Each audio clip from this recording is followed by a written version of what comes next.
Have you ever had that quiet, nagging feeling like there was more to life than what you currently have been experiencing? Like you were made for more?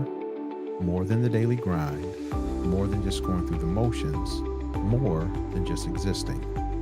What if the life you're living right now isn't the life you were designed for? What if you were made for more?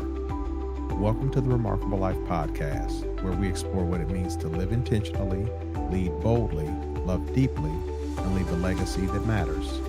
I'm your host, Warren Curry. I'm a pastor, entrepreneur, husband, father of six, and a man on a mission to help you live boldly, lead confidently, and build something that lasts. Each week, I'll share real conversations, biblical insights, personal stories, and practical strategies to help you become everything God designed you to be. You weren't made to settle. You were made to live a remarkable life. Subscribe now and let's grow together. It's time to stop settling for average and start stepping into the life you were created to live.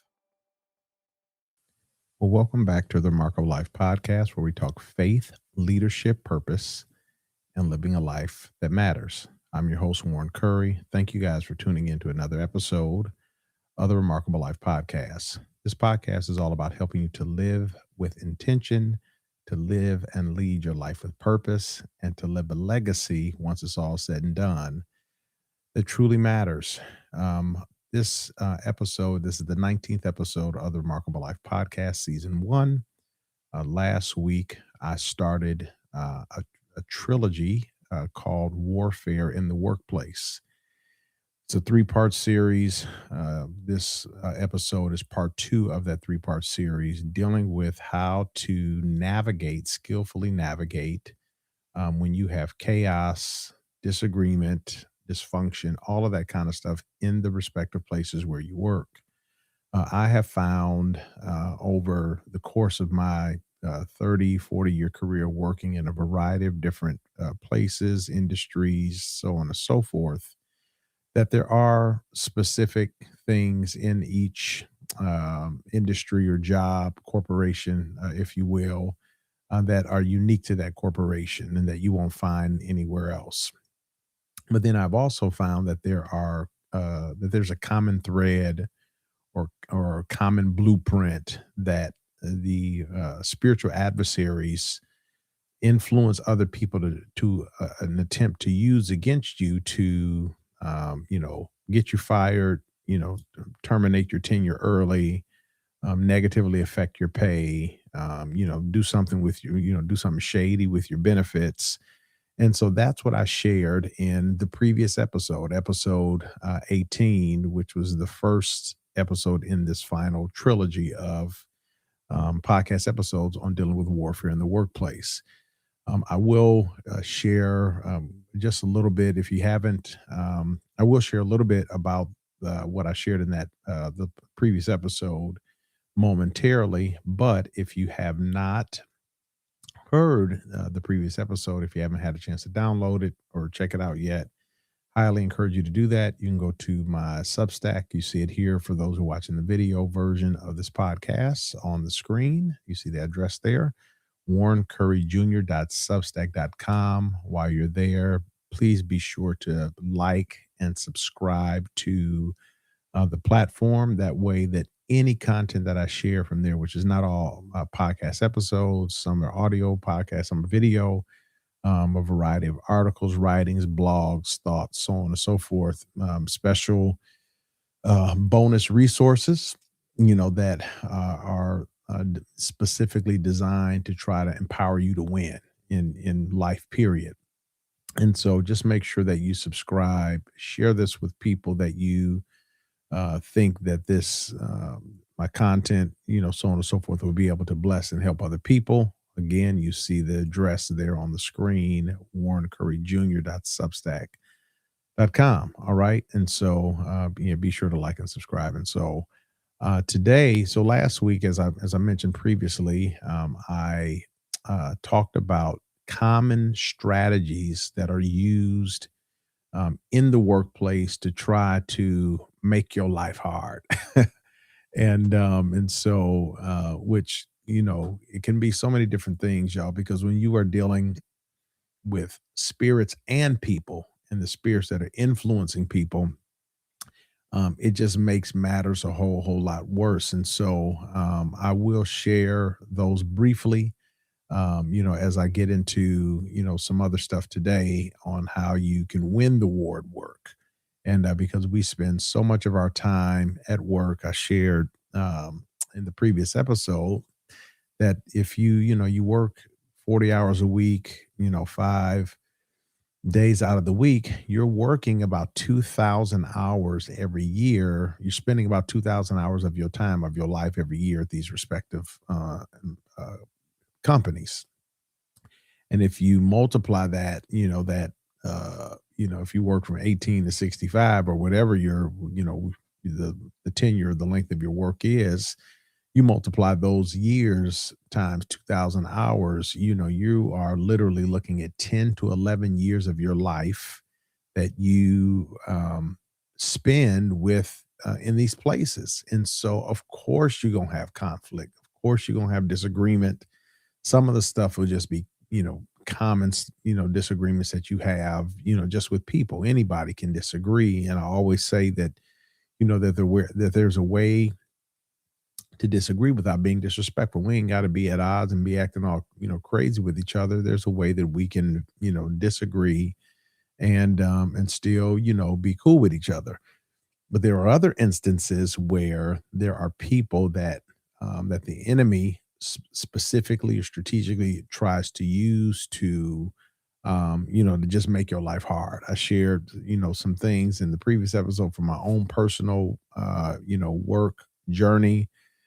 Some stuff was crazy. I ain't about to be arguing, bosses snapping necks, rolling their eyes and all that kind of stuff with people. I ain't on that. And so I shared some of those stories in the previous episode. So I encourage you again, if you haven't heard that, to jump in and check that out. I believe it'll be a blessing and be beneficial to you. So, but before I get into the content today, let me just share again, do a quick recap on what warfare is. In a nutshell, warfare is organized spiritual resistance against your God-given assignment. Paul the apostle in Ephesians 6:12, he's the author of that book. He wrote that when he said we don't wrestle against flesh and blood. So although there are humans that we see every day, people that sit next to you in your cubicle or outside your office, um, your boss or your direct, supervisor that you report to, or your boss's boss, people that report to you if you have direct reports, all of this different, stuff. So there are flesh and blood elements, if you will, of people that you work with and you see every day. Some people you really enjoy working alongside them. Some others not so much. And so, but Paul is admonishing, he admonished the Ephesians, which also serves as a reminder for us well, a reminder to us as well, that the conflict, the breach in harmony, the struggle that ensues with people may not theoretically just be with people. It could be something or someone behind the person that is influencing their thoughts, their behavior, their conduct, so on and so forth. And so that's what Paul is trying to draw our attention to in Ephesians 6:12. He said, we don't wrestle against flesh and blood, but we do wrestle against principalities, powers, rulers of darkness, spiritual wickedness in high places. And these wicked, sinister, vile, diabolical spiritual entities, they concoct and come up with plans, strategies, so on and so forth, to try to manipulate your money, taint and mess with your assets in a variety of different ways. And we can't have that. You have to, as a believer in Christ, and I realize that everyone that listens, to this podcast does not profess to follow the ways of the Lord, and that's all good. But whatever your faith is, you've gotta stand on business, particularly if your home life or your household is set up in a way where maybe there's just one breadwinner, and say it's the man and the wife. You guys are having children and you're raising your family and your family's young, And so you say, well, hey, honey, you're going to stay at home. You guys come to that agreement for however many years while you guys are, having children, and she's holding the house down, while you're making, shaking up things and making things happen in the marketplace or the work world. And so so just imagine if you just have that, that sole source of income, or that's your primary source of income, and then the enemy tries to do something to, to choke off that, that source, to try to frustrate and make your life hard. You know what I'm saying? And so we got to stand on business, and I'm going to share with you some very practical ways on how to go about doing that when you begin to experience spiritual warfare at your place of work. And it's one thing to work with people, and and you don't see eye to eye on how something went down, but it's a whole nother thing for a person to craft some kind of crazy deceptive story and lie on you, saying that you were the fault or the reason behind why production stopped or whatever. That stuff ain't cool. And so I want to make sure that I give you some tips on how to, properly navigate that stuff. So make your work life a lot easier and a lot better. And so in the previous episode, episode 18, we discussed 5 common forms of warfare at work. Now, there are others, obviously, but I shared 5, and those 5 were sabotage, where people are looking to try to sabotage your influence, sully your name, sabotage projects that either you're working on together, maybe you're working on by yourself, whatever it is, sabotage. If I remember, I will, at the end of this episode, I will share a story on when I was working at this respective global leader in a mid-level management position, and how this girl tried to sabotage me. Man, it was absolutely crazy. So sabotage is one of the common forms of warfare. Second is surreptitious behavior. Surreptitious just means sneaky, sinister, off the radar, under the radar behavior that people engage in to try to, really to sabotage, sabotage your work or sabotage your employment. And so I talked about that as well. Smear campaigns, that's kind of self-explanatory, but people will lie on you. They'll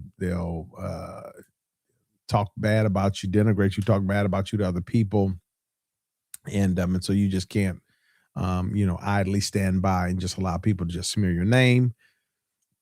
Also talked about stagnation, and stagnation just means that maybe you got hired at a place because you were looking to advance, you wanted to grow, you wanted to be promoted, you wanted more responsibility, and you get in there, and people deliberately craft schemes and plans to keep you stuck and not allow you to grow. They want to keep you stagnant. And so talked about that. And then the fifth and final one from the previous episode on the 5 common forms of warfare at work was scapegoating. Something happens and they blame you, put the blame on you instead of putting the blame on themselves. So go listen to that episode, download it, episode 18. It was awesome. If I say so myself, warrencurryjr.substack.com, and that'll help you to fully kind of understand and comprehend all of the things that I shared there, so you can understand the things that I'm going to share here today on how to win the war at work when those kinds of common warfare tactics show up on your job. All right. So the very first thing that how you should respond when you start to experience conflict in the work place is to manage your emotions. You've got to manage your emotions. I understand that there are some of us, you wear your heart on your sleeve and you are more emotionally volatile than other people. I get that, right? All of us are wired and made different ways. And so, but, with that being said, if something were to happen, you have to learn how to still exhibit a measure of self control, which, if you're a believer, it's a divine empowerment that comes from the Holy Spirit Himself, right? It's a fruit of the Spirit. So, you don't have to lash out or act crazy or tear the club up, right? You ain't got to flip over furniture and, do all kind of stuff. You can maintain your composure, and manage your emotions. I recall, man, this was some years ago since I've been here in Ohio. So I don't know, going back, I don't know, 13, 14 years or so, but I was at this job managing this radio station, and it was December, whatever year it was. I can't remember off the top of my head, but I remember it was the month of December where the decision had been privately made, right? Remember I talked about surreptitious behavior? So people talking and making decisions that affect you, pertain to your life and your employment, at a said place, but ain't even talking to you about it at all, right? So decision had been made. This was December of 2010, I believe. I don't know. Y'all don't quote me on that. And but decision had been made essentially to let me go, but because it was Christmas time or around Christmas and they knew that I had young children, this is what they told me. They didn't want to do it then. And so January of that year, so this was 2011 because I moved to Ohio in 2009. So this was 2011. So that was December 2010. And January 7th, I believe, of 2011, I believe it was a Friday, that morning, before I went into work, I was at home and I was spending time in prayer.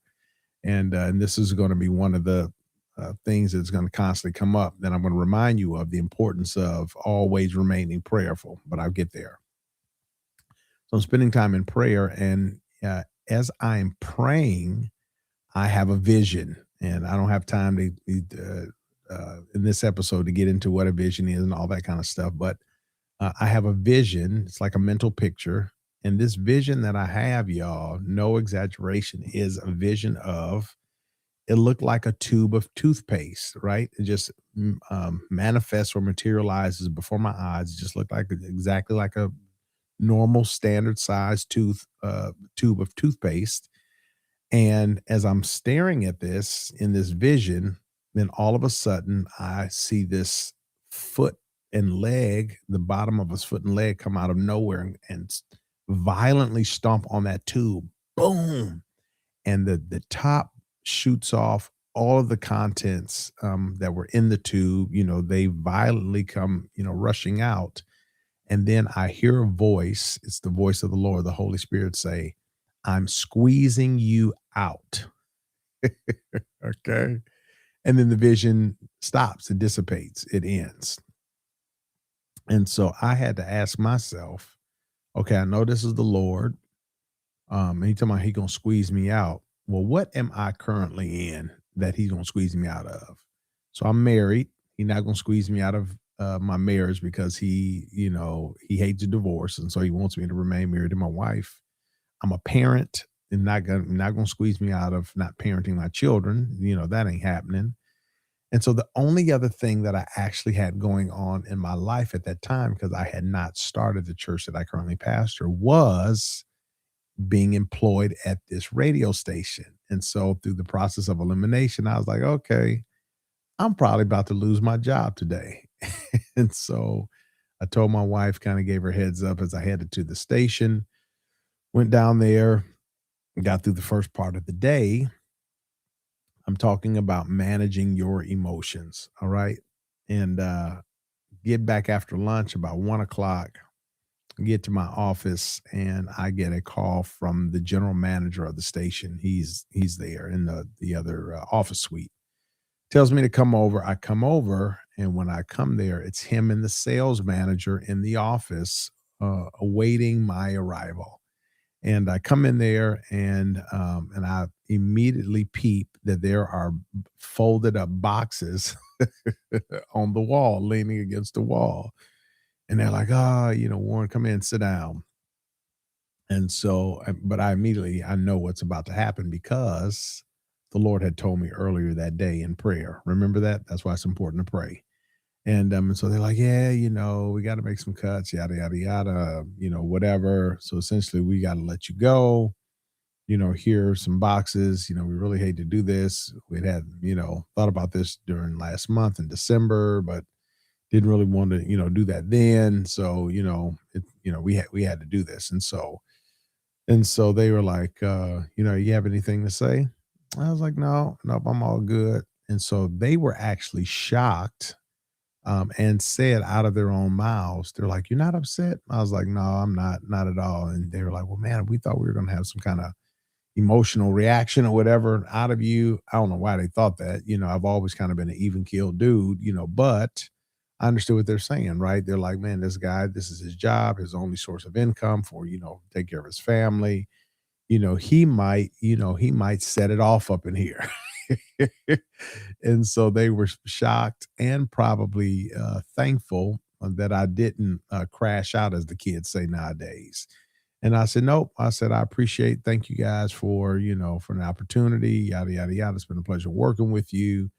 I grabbed the boxes, went to my office, packed up my office, and then within an hour I left and I was gone. Right. And so, and I've been through scenarios like that before. I'm sure you all have as well. So whether it's, you get, laid off from a major employer, whatever the circumstances or situations may be, you have to manage your emotions.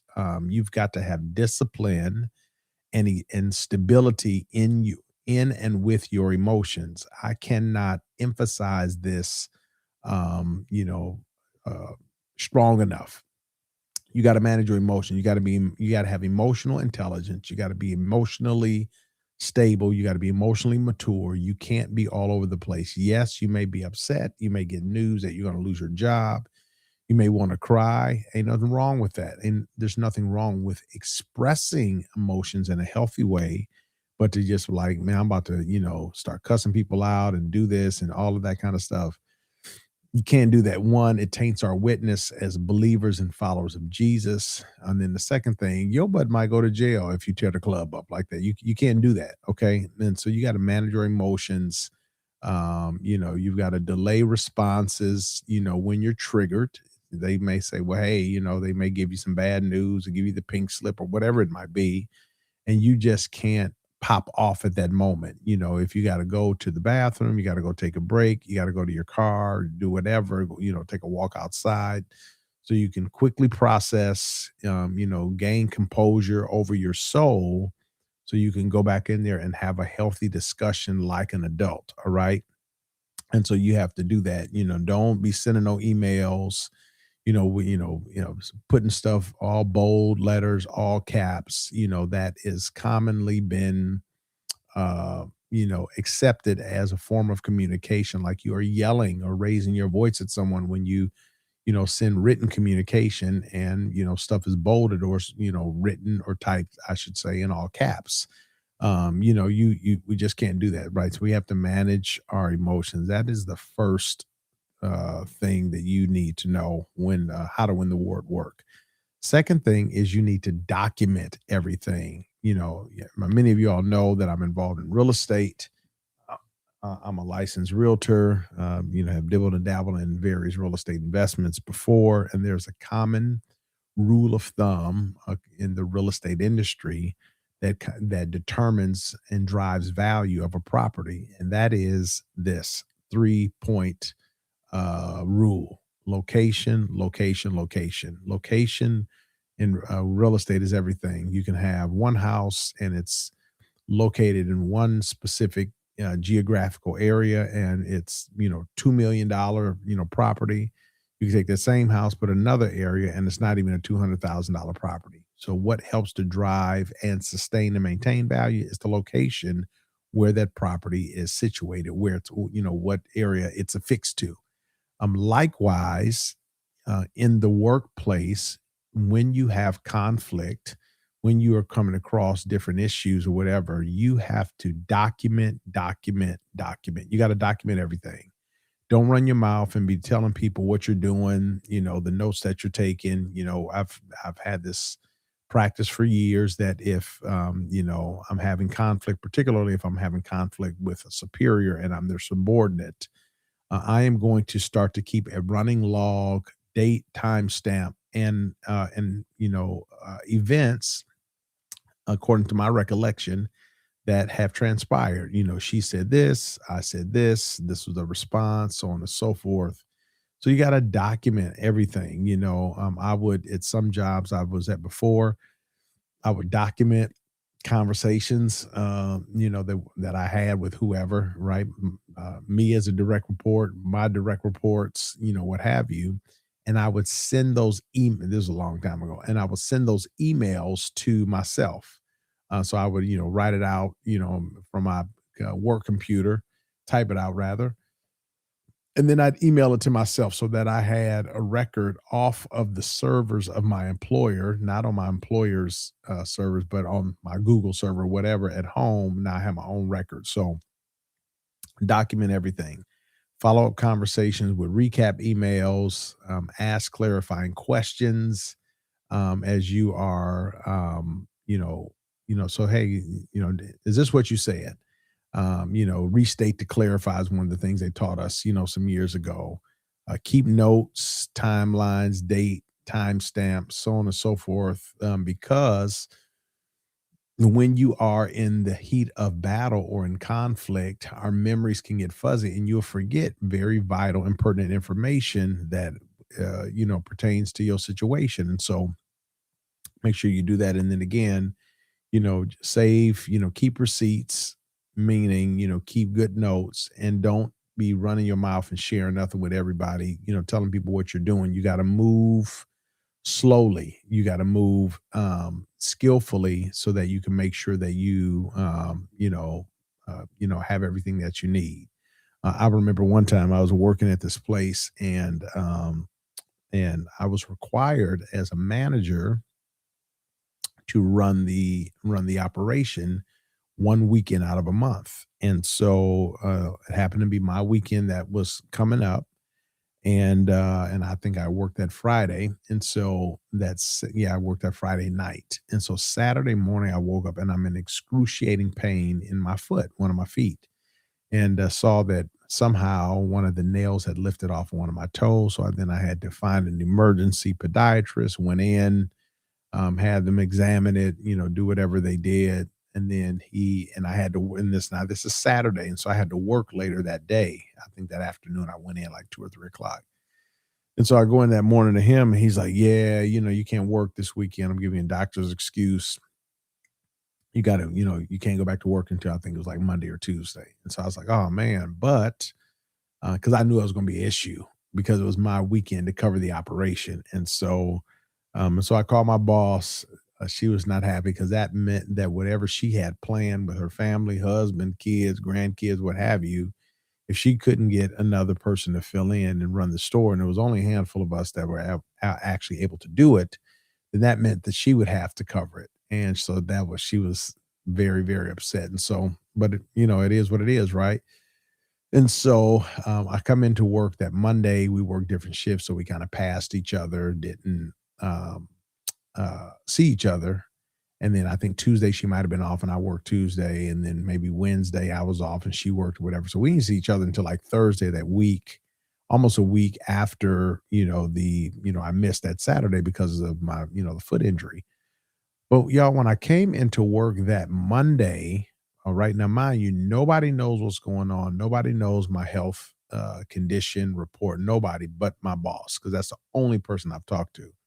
I come in on Monday, the crew, the staff, people ask me, "Hey, Mr. Warren, how's your toe? How's your foot? I heard you wasn't feeling well, yada, yada, yada," just whatever. I am furious because there is no way that these people should know this information. That means that she ran her mouth to people about my private business matters, my private health matters. And so I documented that, because remember, we document everything, made a personal note to myself, but then I also sent her a message in our communications, company-wide communication system, because she said, hey, when you come in on Monday, make sure you bring your doctor's note, put it in the safe, so on and so forth. And so I did all that, and then I just said to her on the message I sent, hey, like, hey, I came in, and a bunch of the crew and the staff started asking me about my toe and my foot. And the only person that knew why I was out,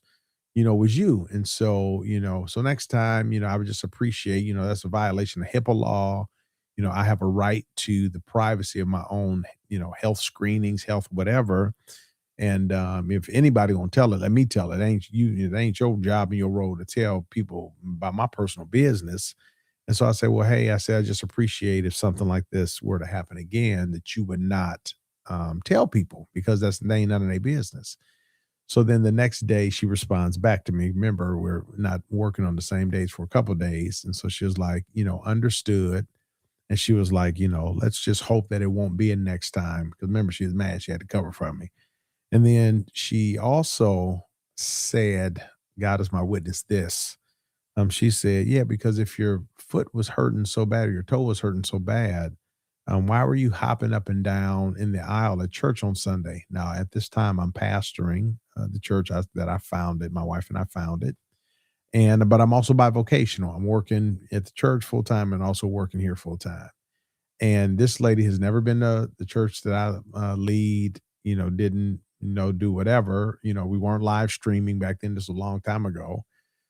So how in the world would she know that? Why would she imply that? Why she would say that? And so I took great offense to that. I wasn't jumping, I wasn't running, I wasn't doing any of that at church, but I think there was an additional staff member that went to our church but also worked with us. And so I'm thinking maybe she ran her mouth, she picked her for information or something. But whatever it was, I told her, I wrote her back a good message. Remember, we're talking about winning the war at work. The second thing is to document everything. So I documented all of our conversation that we had had about, me being out because of this foot injury, and now all of the sideways stuff that she's talking about, as we're, talking through the system.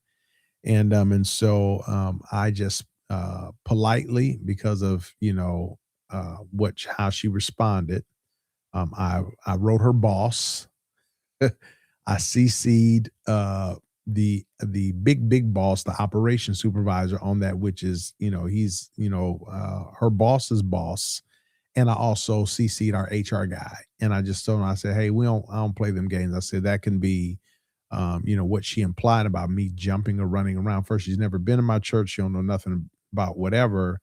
And, and she's implying her statement could have been taken as an insult, and a stereotype, implying like black people jump and run at their church. You know what I'm saying? And so I had to let it be known. And so I documented that, sent it to her boss, sent it to the boss, and to HR. And when I came back and when we finally saw each other closer to that weekend, she came up, she was being all polite, showing me pictures of her grandkids or whatever, and I believe she got suspended for a day for that. And that's just, my intent was not to get her suspended, but you don't be running your mouth about me. That is my business. And it doesn't matter that you're my boss, there still has to be mutual respect for each other in the workplace. And so the only way that I was able to pull that off, so to speak, was because I documented everything. If you think you're gonna need something later, be it arbitration, disagreement, court proceedings, whatever the situation may be, make sure that you have record of it and that you document everything. So that's the second thing. The third thing is let excellence be your evidence. Let your results on the job speak for itself. It's one thing for people to talk bad about you and just do whatever because you're actually doing a poor job. But it's a whole nother thing for people to try to do that. And it's almost impossible for them to do that when you are the creme de la creme, and at the workplace or on your job, like what you do is just absolutely outstanding.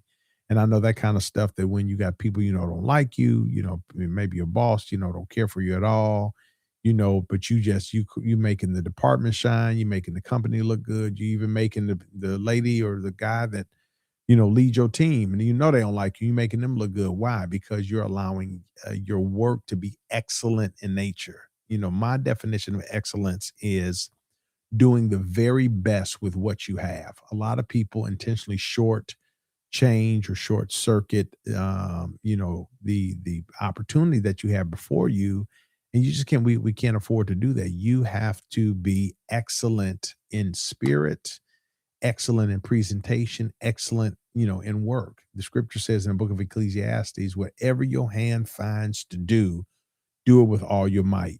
Do it for the glory of God, right? So that you can make the Lord look good, our kingdom, his kingdom look good, the family of God look good, because you are going above and beyond the call of duty, to with your work. You know what I'm saying? How do you do that? You meet deadlines consistently. Maybe you even tell them, so, they give you some project and they ask you, "Hey, Warren, when can you have this done?" And you like, they're like, "Hey, can you have this done by Friday?" Yep, I can have that done by Friday. But I'm about to have this thing actually into you by Tuesday or Wednesday. Why? Because I'm allowing excellence to be my evidence. Over communicate professionally, with people, and drive and deliver, measurable results. In some, industries call them KPI, key performance indicators. Drive, where you are, the best of the best, or one of the best, at what you do. You almost make yourself indispensable or not fireable, or if they know that they eventually have to get rid of you, that they are going to feel the pain and the sting of your loss. You know what I'm saying? You not being there, you not being around. And so let excellence be your evidence, in the work that you're doing. The fourth thing is to watch your words. I know that when people are talking about us or stuff is happening, we have the tendency of wanting to lash out, talk to someone about it, vent, what have you. But you just have to really, really be mindful, particularly if you work with people who you're close to. And it would be unwise if, one of your close friends, and and you've had a friendship for a long time, but y'all work together at the same place, and maybe y'all even have the same boss. And so if you are having issues at work with your boss, you don't want to drag that person into it by, you say, "Hey, can I talk to you for a minute?" You're venting because you actually need to get something off your chest, but you're venting to the wrong person. That could actually, work against you instead of working for you. And so you just have to be mindful of that. So you just, don't, watch your words. No gossip, don't, no backbiting, no slander, none of that stuff. You know what I'm saying?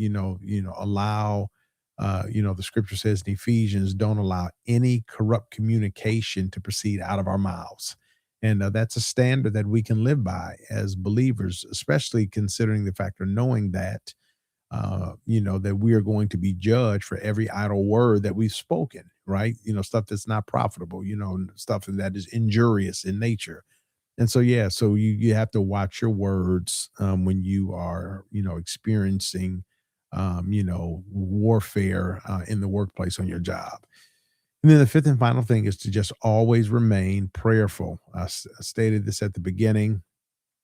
Buttoning this up and restating it at the end.